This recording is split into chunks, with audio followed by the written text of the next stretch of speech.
ನಮಸ್ತೆ ಸ್ನೇಹಿತರೆ, ಹೇಗಿದ್ದೀರಾ ಎಲ್ಲರೂ? ನಾನಿವತ್ತು ನಿಮಗೆ ಬೆಂಡೆಕಾಯಿ ಪಲ್ಯ ಮಾಡೋದು ಹೇಗಂತ ತೋರಿಸ್ಕೊಡ್ತಾ ಇದ್ದೀನಿ. ಮೊದಲೇದಾಗಿ ನಾನಿಲ್ಲಿ ಬೆಂಡೆಕಾಯಿನ ತೊಳೆದು ಈ ರೀತಿ ಹೆಚ್ಚಿಟ್ಕೊಂಡಿದ್ದೀನಿ. ನಾನಿಲ್ಲಿ 1/4 kg ಬೆಂಡೆಕಾಯಿ ತೊಗೊಂಡಿದ್ದೀನಿ. ಇಲ್ಲಿ ಒಂದು ಈರುಳ್ಳಿ ಕಟ್ ಮಾಡಿ ಇಟ್ಕೊಂಡಿದ್ದೀನಿ. ಈರುಳ್ಳಿ, ಟೊಮ್ಯಾಟೊ, ಕರಿಬೇವು, ಕೊತ್ತಂಬರಿ, ಒಗ್ಗರಣೆಗೆ ಅರಿಶಿನ, ಉಪ್ಪು, ಗುರಳ್ ಪುಡಿ, ಖಾರ ಪುಡಿ, ಗರಂ ಮಸಾಲ, ಆಮೇಲೆ ಒಗ್ಗರಣೆಗೆ ಎಣ್ಣೆ. ಇದಿಷ್ಟು ಬೆಂಡೆಕಾಯಿ ಪಲ್ಯ ಮಾಡಲು ಬೇಕಾಗಿರುವಂಥ ಸಾಮಗ್ರಿಗಳು. ಬರೀ ಮೊದಲೇದಾಗಿ ನಾವಿಲ್ಲಿ ಬೆಂಡೆಕಾಯಿನ ಫ್ರೈ ಮಾಡ್ಕೊಂಬರೋಣ. ನೋಡಿ, ನಾನಿಲ್ಲಿ ಒಂದು ಬಾಣಲೆನ ಕಾಯ್ಲಿಕ್ಕೆ ಇಟ್ಕೊಂಡಿದ್ದೀನಿ. ಅದಕ್ಕೆ ಹೆಚ್ಚಿಟ್ಕೊಂಡಿರೋಂಥ ಬೆಂಡೆಕಾಯಿನ ಹಾಕ್ತಾಯಿದ್ದೀನಿ. ಲೋಳೆ ಇರುತ್ತಲ್ಲ, ಅದೆಲ್ಲ ಹೋಗೋವರೆಗೂ ನೀವು ಫ್ರೈ ಮಾಡ್ಕೋಬೇಕಾಗತ್ತೆ. ನೋಡಿ ಫ್ರೆಂಡ್ಸ್, ನಾನು ಬೆಂಡೆಕಾಯಲ್ಲಿ ನನಗೆ ಗೊತ್ತಿರುವಂಥ ಆರೋಗ್ಯಕರ ಮಾಹಿತಿನ ನಿಮಗೆ ತಿಳಿಸ್ತೀನಿ. ನೀವು ಪೂರ್ತಿ ವಿಡಿಯೋನ ನೋಡಿದರೆ ನಾನು ಹೇಳೋ ಟಿಪ್ಸ್ ನಿಮಗೆ ತುಂಬ ಹೆಲ್ಪ್ ಆಗ್ಬೋದು ಅಂದ್ಕೊತೀನಿ. ಮೊದಲೇದಾಗಿ ಇದು ತಲೆ ಕೂದಲು ಉದುರೋದು ಕಡಿಮೆ ಮಾಡುತ್ತೆ. ನೀವು ಇದನ್ನ ಈ ರೀತಿ ನಾನು ಹೆಚ್ಕೊಂಡಿದ್ದಿಲ್ಲ, ಈ ರೀತಿ ಹೆಚ್ಕೊಂಡು ಸಣ್ಣದಾಗಿ ಹೆಚ್ಕೊಂಡು ಅದಕ್ಕೆ ಸ್ವಲ್ಪ ನಿಂಬೆಹಣ್ಣಿನ ರಸ ಹಿಂಡ್ಕೊಂಡು ತಲೆಗೆ ಹಚ್ಚೋದ್ರಿಂದ ಕೂದಲು ಉದುರೋಕ್ಕೆ ಕಡಿಮೆ ಆಗುತ್ತೆ, ಹೊಟ್ಟು ನಿವಾರಣೆ ಆಗುತ್ತೆ. ಆಮೇಲೆ ಹಾರ್ಟ್ಗೆ ಏನು ಪ್ರಾಬ್ಲಮ್ ಇರುತ್ತಲ್ಲ, ಅವರು ಇದನ್ನ ತಿನ್ಬೋದು. ಅದು ಸ್ವಲ್ಪ ಹಾರ್ಟಿನ ಸಮಸ್ಯೆನ ಕಡಿಮೆ ಮಾಡುತ್ತೆ. ನೋಡಿ, ಸ್ವಲ್ಪ ಇದು 50% ಬೆಂದಾದಮೇಲೆ ಇದಕ್ಕೆ ಸ್ವಲ್ಪ 1-2 ಸ್ಪೂನಷ್ಟು ಆಯಿಲ್ನ ಆ್ಯಡ್ ಮಾಡ್ಕೊಳ್ರಿ, ಅಂದರೆ ಬೇಗ ಹುರಿಯುತ್ತೆ. ನೀವು ಇದನ್ನ ಲೋಳೆ ಹೋಗೋವರೆಗೂ ಫ್ರೈ ಮಾಡ್ಕೋಬೇಕು. ನೋಡಿ, ಸ್ವಲ್ಪ ಲೋಳೆ ಇದೆ. ಎಣ್ಣೆ ಹಾಕಿ ಇನ್ನೊಂದು 10 ನಿಮಿಷ ಇದನ್ನ ಫ್ರೈ ಮಾಡ್ಕೊಳ್ರಿ. ಎಷ್ಟೋ ಜನ ಬೆಂಡೆಕಾಯಿ ಪಲ್ಯನ ಇಷ್ಟಪಡ್ತಿರಲ್ಲ, ಬಟ್ ಅದರಲ್ಲಿರೋ ಆರೋಗ್ಯಕರವಾದಂಥ ಗುಣಗಳನ್ನ ನೋಡಿದರೆ ನೀವು ದಿನಾಲು ಬೆಂಡೆಕಾಯಿ ಪಲ್ಯನ ತಿನ್ಬೇಕನ್ಸುತ್ತೆ. ಬೆಂಡೆಕಾಯಿ ಪಲ್ಯಲ್ಲಿ ಪಲ್ಯ ಮಾಡ್ಕೋಬೋದು, ಚಟ್ನಿ ಮಾಡ್ಕೋಬೋದು, ಆಮೇಲೆ ಗೊಜ್ಜು, ಸಾಂಬಾರು ಮಾಡ್ಕೋಬೋದು. ನಾನಿದ್ದೀನಿ ಎಲ್ಲ ಲೋಳೆ ಹೋಗೋವರೆಗೂ ಫ್ರೈ ಮಾಡ್ಕೊಳ್ರಿ. ನೋಡಿ, ನಿಮಗೆ ಪಲ್ಯ ಬಿಟ್ಟು ಗೊಜ್ಜು ಬೇಕಂದರೆ, ಇಲ್ಲ ಸಾಂಬಾರು, ಆಮೇಲೆ ಚಟ್ನಿ ಬೇಕಂದರೆ ನನಗೆ ಕಮೆಂಟ್ ಬಾಕ್ಸಲ್ಲಿ ಕಮೆಂಟ್ ಮಾಡಿ. ನಾನು ಆ ರೆಸಿಪಿ ಕೂಡ ನಿಮ್ಮ ಜೊತೆ ಶೇರ್ ಮಾಡ್ಕೊತೀನಿ. ನೋಡಿ, ನಾವು ತಿನ್ನೋ ಎಲ್ಲ ತರಕಾರಿಗಳಲ್ಲೂ ಆರೋಗ್ಯಕರವಾದಂಥ ಎಷ್ಟೋ ಅಂಶಗಳಿರುತ್ತೆ, ನಮಗೆ ಅದು ತಿಳಿದಿರಲ್ಲ.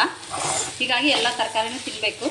ಒಂದೊಂದು ತರಕಾರಿಲಿ ಒಂದೊಂದು ನಮ್ಮ ಆರೋಗ್ಯಕರವಾದಂಥ, ನಮಗೆ ಆರೋಗ್ಯಕ್ಕೆ ಬೇಕಾಗಿರುವಂಥ ಎಷ್ಟೋ ಅಂಶಗಳಿರುತ್ತೆ ಅದರಲ್ಲಿ, ನಮಗೆ ಅದು ಗೊತ್ತೇ ಇರಲ್ಲ. ನಾನು ಅದಕ್ಕೆ ಈಗ ಪಲ್ಯ ಅಡುಗೆ ಜೊತೆಗೇನು ನಿಮಗೆ ಉಪಯೋಗ ಆಗುತ್ತೆ ಅನ್ನೋ ಉದ್ದೇಶಕ್ಕಾಗಿ ನಾನು ಅದರಲ್ಲಿರೋ ಆರೋಗ್ಯಕರವಾದಂತಹ ಗುಣಲಕ್ಷಣಗಳನ್ನ ನಾನು ನಿಮಗೆ ಹೇಳಲಿಕ್ಕೆ ಇಷ್ಟಪಡ್ತೀನಿ. ನೋಡಿ, ಈಗ ಇದು ಫ್ರೈ ಆಗಿದೆ. ಇದನ್ನ ಎತ್ತಿಟ್ಕೊಂಡು ನಾನಿಲ್ಲಿ ಪಾತ್ರೆನ ಕಾಯ್ಲಿಕ್ಕೆ ಇಟ್ಕೊಂಡಿದ್ದೀನಿ. ಇದಕ್ಕೂ ಕೂಡ ನಾವಿಲ್ಲಿ ಒಂದು 3 ಸ್ಪೂನಷ್ಟು ಆಯಿಲ್ನ ಹಾಕ್ಕೊಳ್ರಿ. ಈಗ ಫ್ರೈ ಮಾಡೋಕ್ಕೆ ಹಾಕಿರೋದಿಲ್ಲ, ಸ್ವಲ್ಪ ಎಣ್ಣೆ ಹಾಕಿದರೆ ಸಾಕು. ಎಣ್ಣೆ ಚೆನ್ನಾಗಿ ಕಾದ್ಮೇಲೆ ಈರುಳ್ಳಿ, ಟೊಮ್ಯಾಟೊ, ಆಮೇಲೆ ಕರಿಬೇವು ಹಾಕ್ಕೊಂಡು ಫ್ರೈ ಮಾಡ್ಕೊಳ್ರಿ.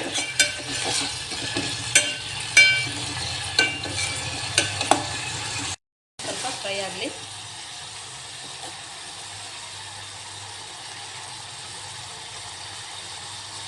ಈರುಳ್ಳಿ, ಟೊಮೆಟೊ ಎಲ್ಲ ಚೆನ್ನಾಗಿ ಬೆಂದಿದೆ. ಈಗ ನಾನು ಇದಕ್ಕೆ ಮೊದಲೇದಾಗಿ ಇಲ್ಲಿ ಒಂದು 1/2 ಸ್ಪೂನಷ್ಟು ಗರಂ ಮಸಾಲ ಹಾಕ್ತಿದ್ದೀನಿ. ಒಂದು ಚಿಟಿಗೆಯಷ್ಟು ಅರಿಶಿನ, ರುಚಿಗೆ ತಕ್ಕಷ್ಟು ಉಪ್ಪು, ಆಮೇಲೆ 1 ಸ್ಪೂನಷ್ಟು ಖಾರ ಪುಡಿ ಹಾಕ್ತಾಯಿದ್ದೀನಿ. ಇದನ್ನು ಎಣ್ಣೆಲಿ ಫ್ರೈ ಮಾಡ್ಕೊಳ್ರಿ. ಇದೊಂದು 2 ನಿಮಿಷ ಫ್ರೈ ಆಗಲಿ. ನಾನು ಇನ್ನೊಂದು ಬೆಂಡೆಕಾಯಿ ಉಪಯೋಗ ಹೇಳಬೇಕಾದ್ರೆ, ಇದು ಹೃದಯಕ್ಕೆ ಸಂಬಂಧಿಸಿದ ಸಮಸ್ಯೆನ ಸ್ವಲ್ಪ ಮಟ್ಟಿಗೆ ತಡೆಗಟ್ಟಲು ಸಹಾಯಕಾರಿಯಾಗಿದೆ.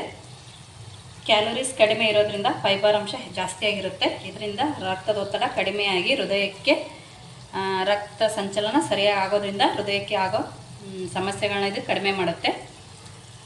ಆಮೇಲೆ ಕರಳಿನ ಕ್ಯಾನ್ಸರ್ ತಡೆಗಟ್ಟಲು ಇದು ಸಹಕಾರಿಯಾಗಿದೆ. ನೋಡಿ, ಈಗ ನಾನು ಫ್ರೈ ಮಾಡಿಟ್ಕೊಂಡಿರೋ ಬೆಂಡೆಕಾಯಿನ ಇದಕ್ಕೆ ಆ್ಯಡ್ ಮಾಡ್ತಾಯಿದ್ದೀನಿ.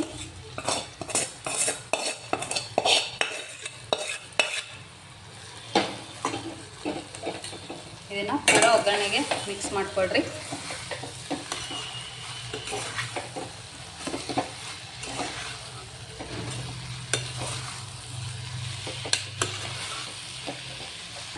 ಗುರಾಳ್ ಪುಡಿ ಲಾಸ್ಟಾಗಿ ಆ್ಯಡ್ ಮಾಡ್ತಾಯಿದ್ದೀನಿ.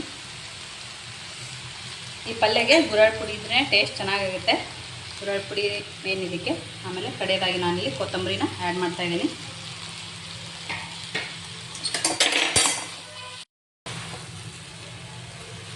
ಈ ಬೆಂಡೆಕಾಯಿ ಪಲ್ಯ ನಾವು ತಿನ್ನೋದ್ರಿಂದ ಜೀರ್ಣಕ್ರಿಯೆಗೆ ಇದು ಸಹಕಾರಿಯಾಗಿದೆ. ಬೇಗನೆ ನಾವು ತಿಂದಿರೋದು ಡೈಜೆಸ್ಟ್ ಆಗುತ್ತೆ. ನೋಡಿ ಎಷ್ಟು ಸೂಪರಾಗಿ ಬಂದೈತಲ್ಲ ಬೆಂಡೆಕಾಯಿ ಪಲ್ಯ. ಬಿಸಿ ರೊಟ್ಟಿ ಚಪಾತಿಗೆ ಕೊಂಡು ತಿಂತಾಯಿದ್ರೆ ತುಂಬ ಚೆನ್ನಾಗಿರುತ್ತೆ. ಆರೋಗ್ಯಕರವಾದಂಥ ಊಟನ ಮಾಡಿ ಆರೋಗ್ಯನ ಚೆನ್ನಾಗಿಟ್ಕೊಳ್ಳಿ. ಈ ವಿಡಿಯೋ ನಿಮಗೆ ಇಷ್ಟವಾದಲ್ಲಿ ಲೈಕ್ ಮಾಡಿ, ಶೇರ್ ಮಾಡಿ, ಕಮೆಂಟ್ ಮಾಡಿ. Thank you.